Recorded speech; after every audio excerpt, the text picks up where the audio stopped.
Top Med Talk. Well, hello, I'm Desiree Chappell, and this is Top Med Talk. We're coming to you with the continuous coverage of COVID crisis from the front lines. We continue to have conversations with care providers all over the globe who are either on the ground themselves or playing a more supportive role in this battle against coronavirus. We're going to continue to share their stories in hopes to provide education and support to all the healthcare workers out there caring for these COVID patients. Today I'm joined by our editor-in-chief, critical care anesthetist himself, Monty Marthan. Hello, Monty. Hey, Desiree. How are you today? I am doing well. It's good afternoon to you, I guess, and it's still morning for me. Good afternoon. Just been mainly off today. Just had a quick trip in to check on a few things. Everyone's doing remarkably well under the circumstances, but as we talked about every day really since the last week or so in London, the system is under huge pressure, but the response from my colleagues has been absolutely amazing. They're doing a fantastic job under difficult circumstances. Monty, are you guys starting to see the surging in capacity in some of your... We've seen the surge. We hope we've seen the surge. Fingers crossed we've seen the surge. Let's pray for that. Peaked out. We don't want to speak too soon. We may be plateauing from that perspective. Now, the modelling suggests that if we are plateauing, then we stay on that level for a long time to come. So aside from the challenges of responding to that surge, we now have the parallel challenges of how do we continue to deliver fair and equitable healthcare to the people who don't have the diagnosis of COVID-19. And some stats came through yesterday on the popular press and the news that has, given us all a little bit of a shake to say, why should there be a higher rate of non-COVID-19 related deaths at this time of year when adjusted for the normal death rates? And we can all hypothesize about what that might be. So one of the places I visited today, I can't give too much away, is one of the centres in London that has reopened to deal with scheduled cancer surgery, which is really, really important work. Yeah. We haven't seen a lot having to go into the out of regular hospital ICU facilities that have been created yet, the so-called Nightingale Hospital that we've discussed. And whether or not they'll be needed for mass critical care is being reconsidered every day, as you might expect, which is very, very sensible. We still think the surge capacity is going to be needed. It's just what it's going to be needed for. And let's hope we need more capacity for rehabilitating patients than we do for critically ill patients, for example. That would be a good news story. That would be a good news story. Can you please introduce our next guest, Monty? The first COVID-19 from the front lines interview that we organised was with a colleague and friend of ours in China, in Hong Kong. And in the first podcast that went out, we all made this switch to working from home and developing our at-home studios and getting our technology right. Fantastic interview, one of the best we've done so far, but I didn't hit the record button properly. So I recorded half the conversation and I felt really embarrassed. It took me a few days to write to our guest, Professor Mike Irwin from the University of Hong Kong, to admit to him that I messed up. But I gave an account of what he shared with us at the time that I think we're going to revisit again now. So, Mike Irwin, how are you? We have definitely hit the record button. Doing very well, thanks. We are obviously not in the same phase as you are now with your COVID cases. One of the places got it early. And I think with our experience of the SARS coronavirus crisis that we had in 2003, which didn't actually reach the UK or Europe at that time, we had some idea of what to prepare for, and stood us in good stead, in fact. So the picture I was able to paint as an account of what you told us last time, Mike, is based on the fact everyone had seen something like this before, which we had not really seen here before. The things like shutting schools down and social distancing and wearing masks and hand sanitizing and believing that this is a dangerous thing that can get anyone happened really, really quickly. And at the time, I think you told me that you'd seen maybe 10 cases had got as far as the ITU and none of them were very critically unwell at that stage. Is that still the sort of picture? I think we have around 20 patients in the hospital with COVID and 4 in intensive care. In fact, only 2 of them are on oxygen, so no ventilation. I know in another hospital, Queen Elizabeth, they just put a patient on ECMO, I think, a couple of days ago. Right. That's the first ECMO case I've actually heard of in Hong Kong related to this. So we really have been really quite spared this time, partly because I get the sense, and I was talking to friends in UK and Europe and so on, that people didn't realize how serious this could actually be. We'd kind of seen it before. We were seeing what was happening in China. One of my research associate professors from Wuhan, they were kind of telling us all about what was going on there, etc. So we had an idea that this was pretty serious, and we were right on the doorstep. So there's a very high chance that it was going to spread to Hong Kong.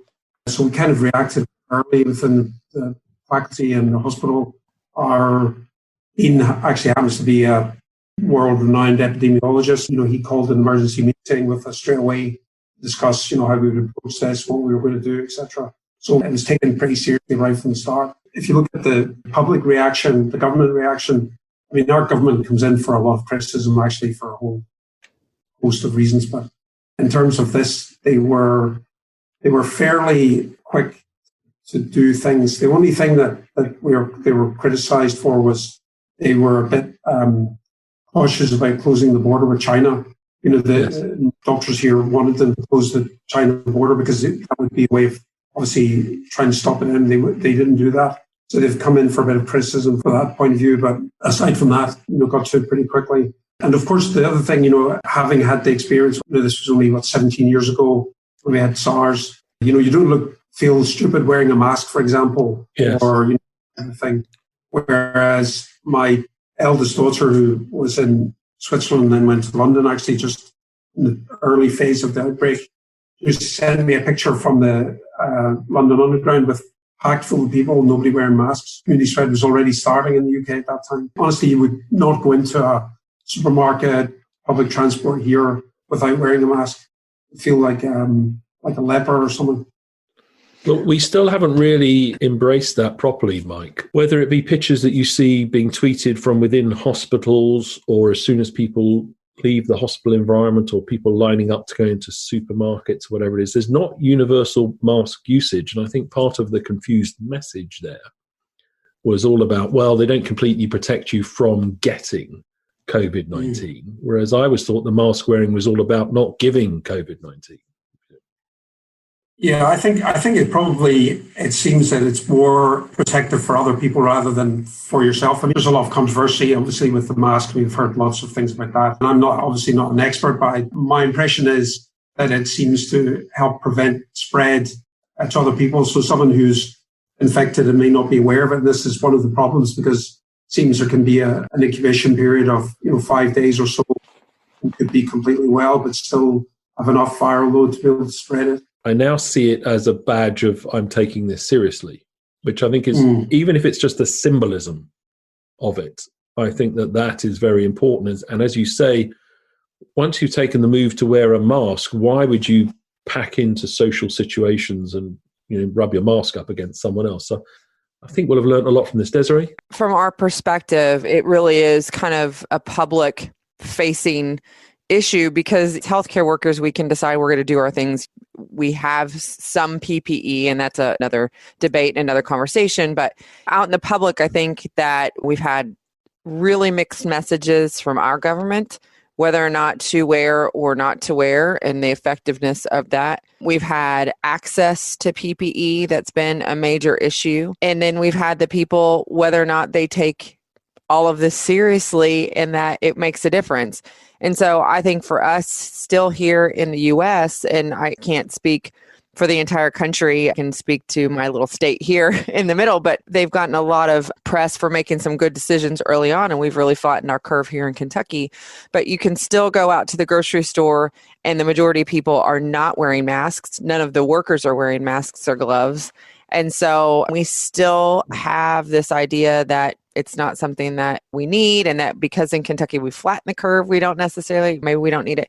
So we're still really struggling with public acceptance and the idea that we would do something ourselves besides just staying at home to help prevent it. I don't know. I think it's going to be interesting to see if that will ever be a culture shift for us here. I remember, obviously very well from the SARS time.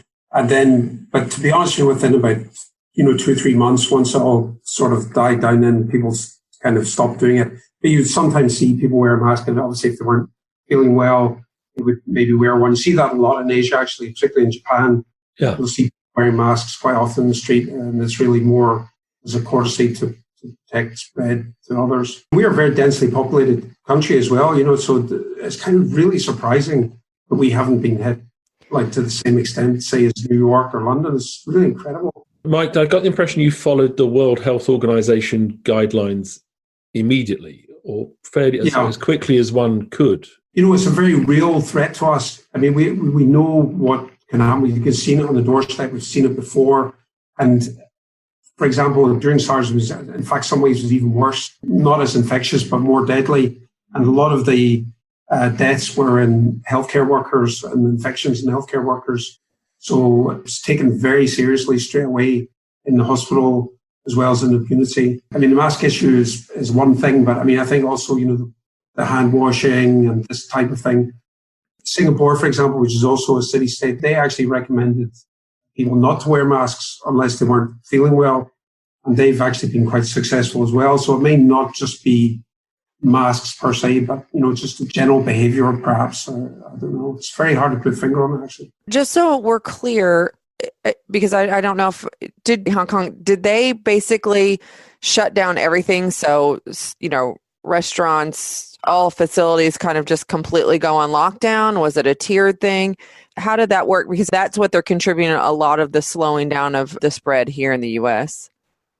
Well, interestingly, we didn't. Actually, only recently that they've started to become more aggressive on closing things. It was kind of recommendations, be careful, don't go to crowded places, be careful in restaurants, telling that the restaurant staff had to wear masks, they had to sanitize things regularly, et cetera, et cetera. And essentially what happened, it was a kind of self-policing thing because basically people just out.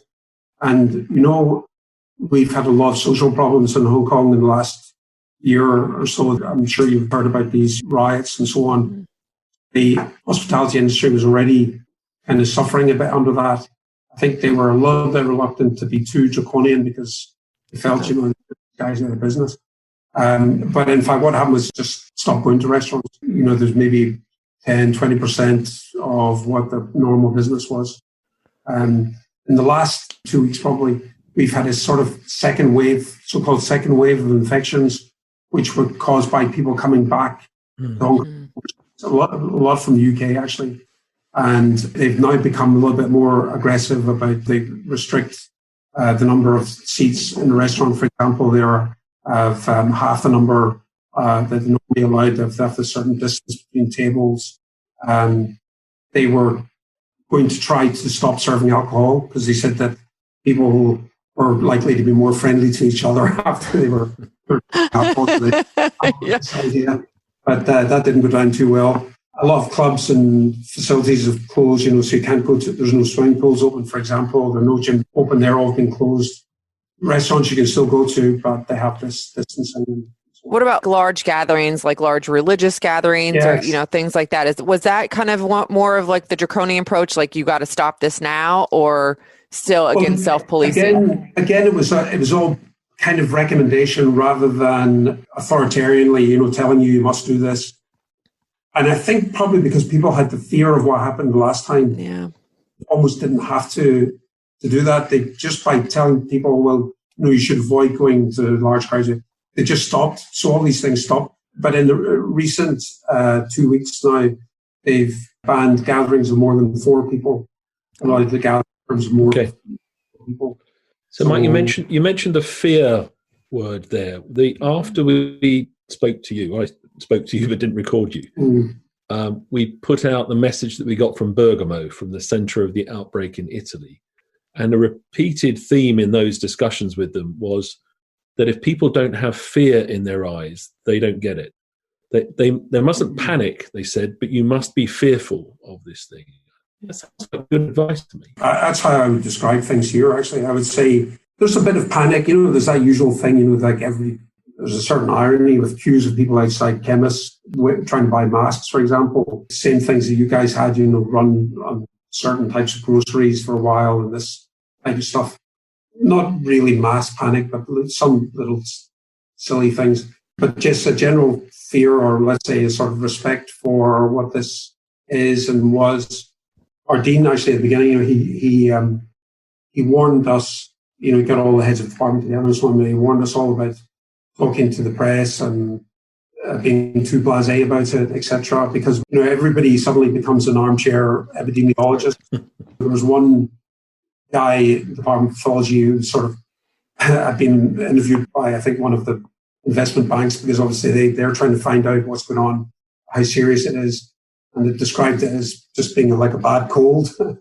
So he was pretty furious about this and warning us about this kind of complacency, and that this potentially was really very serious. In fact, I remember him even saying to us, and this was like probably early February, that this literally could kill millions of people. Even if the mortality was low, it could kill millions of people.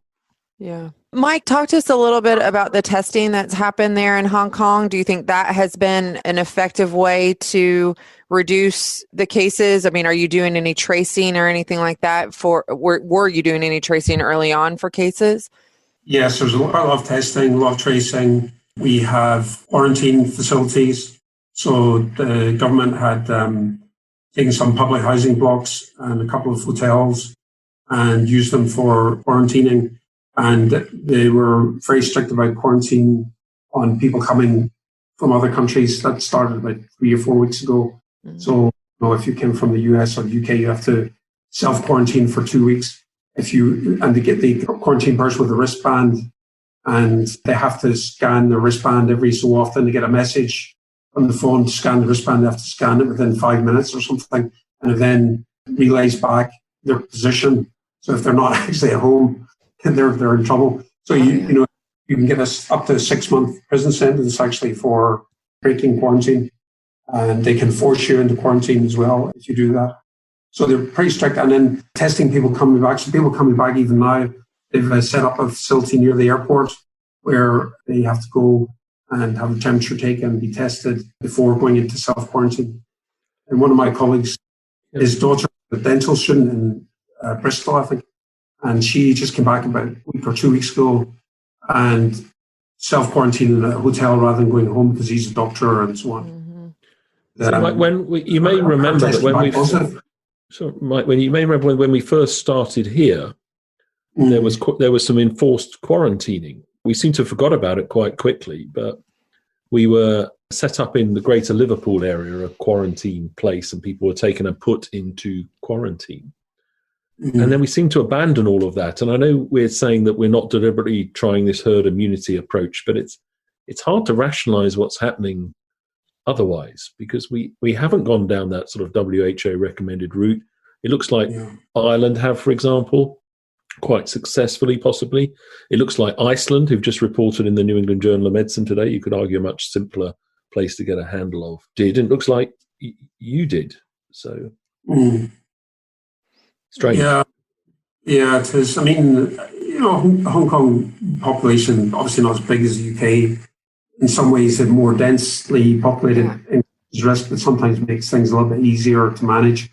We are not living in a democratic society. Yeah. Just like, not obviously quite the same as China. We were sort of under Chinese rule, a special administrative region, but you can see how when you want to have to do something in China, they just basically do it. I think it's obviously quite difficult to do that in the US or the UK. I've seen videos of people complaining about this and saying it's like, living under the Nazis and weird analogies like this. But I think people have a little bit stronger sense of not liking being told what to do, if you know what I mean, even if it's supposedly for their own good. Mike, how do you rationalise the Irish, I don't know if it's a pan-Irish response, but certainly south of the border, the response in Ireland does seem to be more draconian, but tolerated, for a country that might be very, very sensitive to being told what to do again. Yeah. The people there are obviously a lot more intelligent. I was actually going to say something along those lines. It's the land of saints and scholars, Monty, you know that. Saints and scholars. And no snakes. It's the snakes that are the problem, obviously. It is. It'll take you down. Well, Mike, I think that there's a lot of, at least here in the U.S., you said armchair epidemiologists. There are so many, physician type people out there, and even within the medical community, varying degrees of knowledge, and it makes it very confusing. And so there's a huge tranche of people here that don't believe the experts. And I think in a country like yours, in a country where it's not as much as a democratic society, that politics aren't playing as much of a role, and you believe what you can from the experts there. I don't know. Maybe that's a wrong interpretation. Yeah, I wouldn't say they believe them. They certainly hear they're very skeptical by the government, but they'll believe they've got a lot of faith in the medical profession, I would say. Yeah. Doctors and nurses and so on are held in quite high regard by the public here. And I think it's really more what they were saying they would listen to rather than the government per se. So, and the government didn't try to kind of manipulate what the medical profession was saying. Like obviously the stuff that goes on between Donald and the guy Fauci or whatever his name is, they're not going to, our government's not going to fire our epidemiologists. Also, just because of the previous experience with them, when you tell them, look, this is real. This is for real. I really wonder if a lot of people in Europe just didn't get it until it really was too late. And it's already, as Monty said, in the community and quite widespread in the community. And maybe you now do have or will be developing herd immunity, probably flatten the curve a bit. But certainly you must have had a lot of infections. And when you consider probably about 80% of infections are quite mild, even a much higher background infection rate than people realise. Mike, I want to remind you of a conversation we put out on Top Med Talk a couple of years ago, recorded at one of our evidence-based preoperative medicine meetings in London, about micromorts. Can you remind us what a micromort is, if that's a fair question to throw at you at short notice? Yeah. And if you've done any of that with regards to COVID-19? Oh, that's a great question. Well, I actually haven't been interested. The concept of micromort was developed by I think it's a Cambridge statistician guy called David Spiegelhalter, I think his name is. It's a way of trying to quantify risk in an understandable way. So one micromort is a 1 in a million chance of dying. So, for example, if you go skydiving, it's 10 micromorts. And if you were to, ride your bicycle to work, it could be 100 micromorts. So riding a bicycle to work is like 10 times more dangerous than skydiving. If you're in London or something, say, just as a rough example. So I was reading, I follow Spiegelhalter actually on Twitter, and I was reading an article that he had written, which I think would be interesting for the listeners to have a look at. I'm sure yourselves have a look at. I can send you it.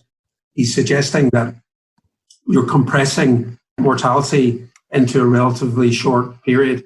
And I think what he came up with is something like the UK average life expectancy would be reduced from 81.2 years to 81 years within this. And you get a compression of deaths within a relatively short period of time. And the inference being that a lot of the people that die would have died within, a year or so anyway. So, Mike, we're going to be organising, before we can get back together to have evidence-based preoperative medicine meetings, whether we'll be able to get to Hong Kong in time for your meeting, etc.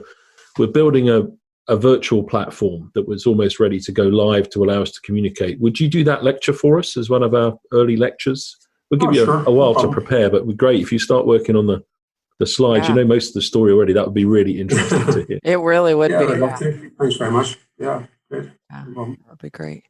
Well, Mike, thank you so much for this great conversation. I think it's something that we, everybody has questions about, what's happening there and how you guys have suppressed, this outbreak. I think there are a lot of lessons to be learned by all of us. And we didn't really get into PPE or anything else. I know that a lot of people have pressing questions. So one final question.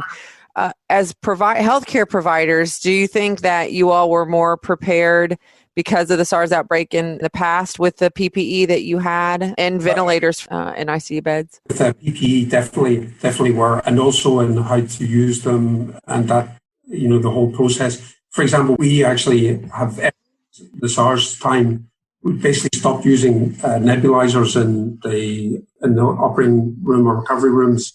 That was one of the things that, can spread infection. And we always extubate patients inside a plastic bag, if you know what I mean. We had to put a plastic bag over the head and then extubate them into the plastic bag. And we started that in SARS, and we just had carried on doing that. And you do that for all patients? You've just... Yeah, we always did. It just sort of carried on. It was one of those things just carried on. Not very environmentally friendly, but anyway. Of course, we have to train up a new generation how to use PPE. It's all very well having a PPE, but one of the big things is really using them properly and safely. That's really very important. And the right type of PPE, for example, like one of our urologists told me, that the kind of more plasticky type ones he felt were quite dangerous because they don't absorb particles. And when you take them off, if you don't take them off properly, they cause aerosol dispersion, and that obviously would increase risk of infection transmission.